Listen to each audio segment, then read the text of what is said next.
All right, Alexander, let's talk about Farage and the video he put out yesterday on social media, where Farage says that his current bank has closed his accounts, and he's gone to a bunch of other banks throughout the UK, like a lot of banks. He approached a lot of banks to open up a new account, and those banks refused to work with him. They refused to open up a bank account for Nigel Farage, and he is now saying that he's going to most likely have to leave the United Kingdom because obviously he can't live a normal life without a bank account. And the reason that has been given for this cancellation, this deplatforming, like real life deplatforming, is because of his involvement with Brexit and because of his involvement with RT at one point in time. I do believe he had some sort of contract or show with RT many, many years ago. I believe RT UK, maybe 5 years ago. I'm not sure about the time, but it was a very short-lived show. It wasn't a long-running show or anything like that. But those are the reasons that the banks have given for closing his account and for refusing to open up a bank account with Nigel Farage. Terrifying. I think so. News. I think so. And can I just point out, barely reported in Britain, which is also very alarming. Now, Nigel Farage, whatever your views about him, I know some people hugely admire him. I know some people don't. But the fact is, he has been one of the major political figures in Britain now for, well, a long time. I mean, at least 10 years, well beyond the before the Brexit referendum. And, you know, he was there, he was active in British politics. He was the leader of a political party that had seats at one time in the British House of Commons. He won large numbers of seats in European Parliament elections. He was a member of the European Parliament representing Britain. And he has now been denied banking facilities in Britain. He's not been given any real explanation as to why this has happened. The explanations that have been given are not real explanations. They're not what I would call bona fide explanations. You're correct, he did have a connection with RT. A Labour MP, Chris Bryant, has alleged he was paid £500,000 at one point, presumably by RT. There's never been any confirmation of that figure. That might just be Chris Bryant's own guesstimates. What does that matter? Why does that even matter? That's the point. I mean, this was a purely straightforward commercial contract between Nigel Farage and RT that took place at that time. It's hardly a reason to deny someone banking services. And of course, if it had anything to do with Brexit, well, all I can say is that's purely simple, straightforward political activity. There's no evidence that Farage has acted illegally, that he's engaged in any sort of fraud, that he's done anything with his bank accounts that might suggest any kind of illegal activity. And yet, banking services have been withdrawn from him, and he has been refused banking services by other British banks. Now, that suggests that information has been circulated about him across the banking system. Now, I have been saying, and we've been saying on our programs for some time, that there is now a clear-cut purge underway in Britain of pretty much everybody who was involved in that period of political turbulence in Britain that began with Jeremy Corbyn's election as Labour leader in 2015, witnessed the Brexit referendum in 2016, witnessed the 2017 election, which Jeremy Corbyn came within 2 percentage points of winning, and also the prolonged Brexit war that followed in the British Parliament, culminating in Boris Johnson's election victory in 2019. and in his completion of Brexit in the early weeks of 2020. So everybody who's been associated with that is being picked off. Corbyn is no longer leader of the Labour Party. He's no longer a Labour MP. He won't be allowed to stand as a Labour MP in the forthcoming election. People who are connected to him have been expelled from the Labour Party. There's been a major programme of expelling people from the Labour Party. Boris Johnson, of course, is no longer Prime Minister. We discussed a short time ago in a programme that we did the way in which the Privileges Committee has been used or has acted in order effectively to drive him out of Parliament. We discussed the fact that the Privileges Committee of the House of Commons appears to be acting against other MPs, like people like Jacob Rees-Mogg, for example, who have also criticised it over the Boris Johnson affair. There was an article, by the way, yesterday in The Guardian by its long-standing columnist Simon Jenkins, who's one of the few independent voices left in British media, who echoed our criticisms of the behaviour of the Privileges Committee and said that he thought this was disproportionate and wrong. And of course, we also saw how a few months ago, Liz Truss and Kwarteng, people, I don't like, well, at least Kwarteng, I know him, but Liz Truss I don't agree with. I consider her a disastrous foreign minister. I consider her a terrible prime minister. But the fact is, the way in which her removal from office was engineered, and the way in which Kwarteng's removal from office was engineered, looked to me as if it had been prearranged, and I didn't like it at all. And we see how, as I said, everybody associated with that period in British politics between 2015 2019 has been pushed aside, and now in effect they've gone for arguably the most successful and, let's say it, charismatic politician of them all, who is Nigel Farage. And it's been done. There's been no outcry. There's been no complaint about it. The British media have barely covered the story. Yeah, you can't bank anymore in the UK, so get out, leave. Yeah. Leave and never come back, yeah. And never come back, yeah. As I said, the decks have been completely cleared. The old establishment is fully in control. They're driving everybody out. Everybody on the margins is being driven out. We've also seen, of course, people like Kit Clarenberg stopped and questioned when they returned to Britain, the British airports. We've seen things like that happen. And as I said, we see what's going on in Britain. Let's not forget Julian Assange either. And Julian Assange, of course. Yeah. So, the UK is not a functioning state anymore. I would agree. And all of this at a time of deep economic malaise, deep social malaise. All the stops are being pulled out to ensure that the election, which does take place next year, is going to be a very, very, shall we say, controlled affair. I say controlled.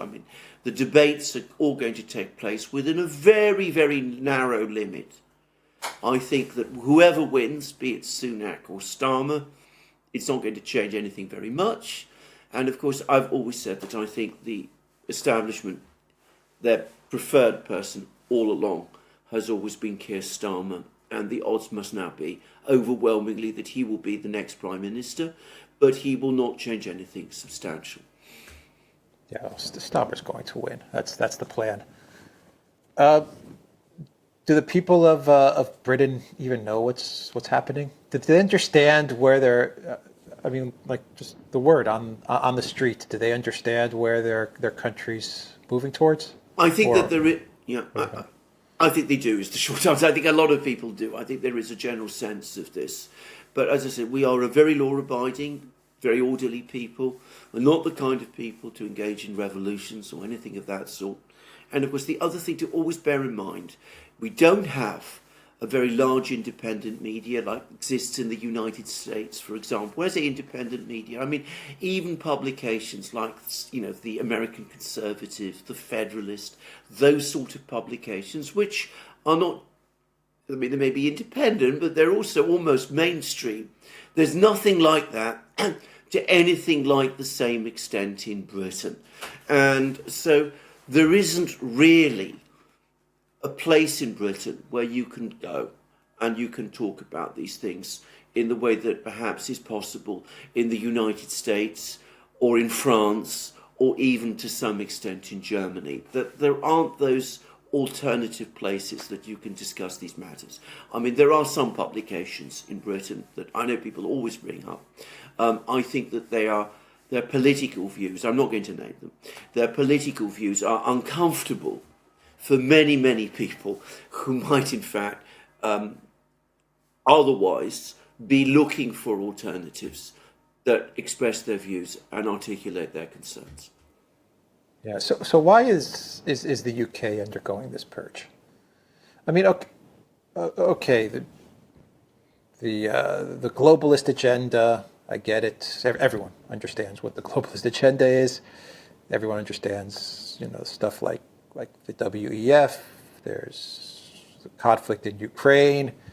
There's central bank digital currencies. I mean, there's a lot of stuff that I could see as giving reason to why the establishment, the permanent state, wants to centralize control. But is there anything else that we're missing? I mean, I don't think there's any other country as of yet at this moment. Maybe the United States. You could say the United States, by going after Trump, is moving along that path. But I'm trying to think if there's any other countries at this moment which are going after people, including prominent politicians, in the way that the UK is, outside of Trump in the US. I don't think in any other country has it been executed so thoroughly and against such a background of silence as we see in Britain. And I think that there is a very simple explanation, and it goes back to what happened in 2016 with the Brexit referendum. And that is, of course, with the Brexit referendum, there were many things behind it, but one of them was that it expressed the enormous dissatisfaction, the sense of enormous opposition in large areas of Britain to the political status quo.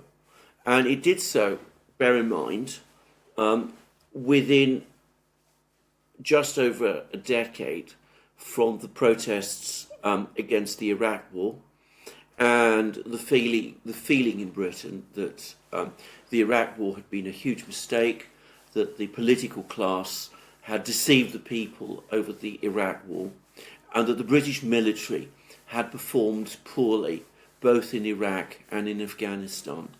And I think that made the British political class collectively feel that their legitimacy was under challenge and that they were at risk of losing control. And then, of course, on top of all of that, they got Jeremy Corbyn appearing on the scene, coming very close to winning an election in 2017, which he had been expected to lose instead disastrously. And I think that was a further shock. And I think it was this sense that they were losing control of the country, that things were no longer as stable as they imagined, that have caused them to react in this way. In other words, it's because they feel fundamentally insecure and that they're uncertain about the extent to which they enjoy wide support within, or how deep their support within the country truly is. So they've acted, as I said, to clear out the system, to return everything, not back to what it was in, say, 2007, because, of course, there was big opposition at that time to Blair because of the Iraq War. They want to return it to where it was in the sort of mid-1990s, when the establishment was in its pomp, in full control. Everything seemed to be peaceful and stable, and they felt that they felt completely secure at that time. So that's what I think they want to do. But of course, in the 1990s, the economy was surging. The mood in Britain was optimistic. Today, the economy is in decline, and the mood in Britain is pessimistic. It seems to me that the great danger in trying to secure stability in this sort of way is that in the medium to long term, not immediately, I want to stress that, but in the medium to long term, it might actually introduce instability, real instability. Because I think this is a point I also want to make. I don't think any of these people that we've been talking about, Corbyn, Farage, even Johnson, really did threaten the stability of Britain in any serious way. Well, Johnson definitely not. Definitely not. Exactly. He was the establishment. Yes, it was the establishment. Exactly. So, I think that this is a massive overreaction. I think the country was stable before. I think that these actions are more likely to make it less stable than it used to be. And I would say also that it also shows that the political class is losing a lot of its old skills. Because once upon a time, they knew, this is one of the reasons why Britain had been stable for such a long time. They understood that, from time to time, there would be these currents within British society. And rather than try to suppress them, they would try to respond to them. And that always has been how the British knew how to keep things in balance. They seem to be losing that knack, and it is very dangerous. They're starting to eat their own. Johnson was their guy. Absolutely. So, they went after Johnson. He's their guy. Corbyn was an outsider. Farage was an outsider. They had different views of things. But, Johnson was establishment, even though he pushed for Brexit. That was just his way to gain power. He didn't believe in Brexit. No. It was his way to get to 10 Downing Street. So I completely agree with that. And also, the Privileges Committee has started to act in the way that it is and is being used to target people like Jacob Rees-Mogg, who is about as establishment as it gets. He might also have spoken for Brexit, but he's absolutely, a scion of wealth and establishment power. You only have to look at the kind of houses that he both inhabits and was born in to understand that. It shows a degree of nervousness and overreaction, which might actually ultimately feed into the very problems that they think that they're trying to avoid. It's dare I say it's a policeman's way of thinking rather than a politician's. And in Britain, we've never gone that way before. If one goes back, let me give you two examples. In the 1920s, when the first Labour government was formed, there was a huge amount of uproar and excitement about that, because in those days, Labour was something of a revolutionary party. And the King George V, said, no, they won the election, they must form the government, we'll put them in charge and we'll see what they can do. And that happened, and they did carry out various reforms. And it tamed them. It made them part of the political system. And of course, then they came back into power after the Second World War, and they carried out major social reforms. But Britain overall remained stable. And the Conservative Party at that time adapted to that change, and the stability was preserved. And then, of course, many years later, we got Margaret Thatcher. She reversed all of this. And again, the country remained basically stable. What is happening now isn't like that. It's different. Yeah, it's a country in decline, no doubt about it. And police state, you said police, it's the actions of police. The UK is turning into a police state. Yeah, it is. And I think they waited for the Queen to pass. I think that also may be true, actually. Yeah, they waited for her. They didn't want her to see. They didn't want her to be around to witness the collapse. You may very actually, I hadn't thought of that, but you might very well be right, because bear in mind that she does give advice. She did give advice to ministers, and we don't know what the full advice was. And of course, she was also very in touch with parts of the civil service, and of course, she belonged to that earlier Britain that I was talking about. She didn't go back to the 1920s, but she certainly remembered George V, who was her grandfather. and of course she was also she was also princess at the time of the 1945 election, which Labour won, and worked very successfully with many Labour prime ministers. Yeah. So they timed this all out. Okay. TheDuran.locals.com. We are on Rumble, ODYSEE, BitChute, Telegram, and Rockfin. Go to the Duran shop. 10% off. Use the code. Good day. Take care.